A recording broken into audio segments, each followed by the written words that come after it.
माँ के पल्लू पर क्या निबंध लिखूं साहब।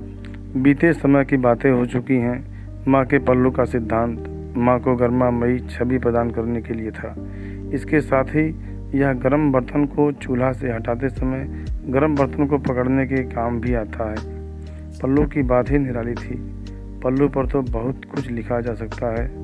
पल्लू बच्चों का पसीना, आंसू पोंछने, गंदे कान, मुंह की सफाई के लिए भी इस्तेमाल किया जाता था। माँ इसको अपना हाथ पोंछने के लिए तौलिया के रूप में भी इस्तेमाल कर लेती थी। खाना खाने के बाद पल्लू से मुंह साफ करने का एक अपना ही अंदाज होता था।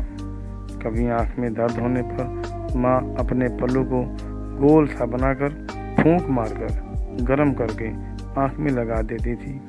दर्द उसी समय गायब हो जाता था।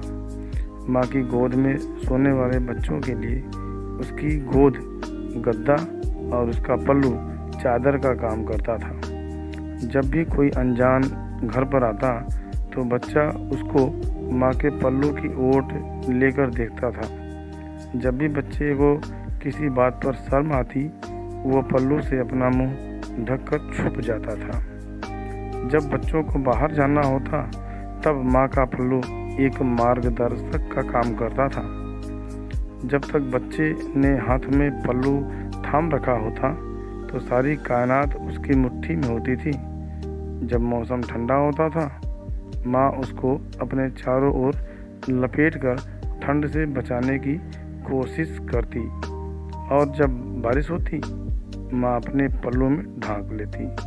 पल्लू एप्रन का काम भी करता था। माँ इसको हाथ तौलिया के रूप में भी इस्तेमाल कर लेती थी। पल्लू का उपयोग पेड़ों से गिरने वाले जामुन और मीठे सुगंधित फूलों को लाने के लिए किया जाता था। पल्लू में धान, दान, प्रसाद भी संकलित किया जाता था। पल्लू घर में रखे सामान से धूल हटाने में भी बहुत सहायक होता था। कभी कोई वस्तु खो जाए तो एकदम से पल्लू में गांठ लगाकर निश्चिंत हो जाना कि जल्द मिल जाएगी। पल्लू में गांठ लगाकर माँ एक चलता फिरता बैंक या तिजोरी रखती थी और अगर सब कुछ ठीक रहा तो कभी कभी उस बैंक से कुछ पैसे भी मिल जाते थे। मुझे नहीं लगता कि विज्ञान पल्लू का विकल्प ढूंढ पाया है। पल्लू कुछ और नहीं बल्कि एक जादुई एहसास है।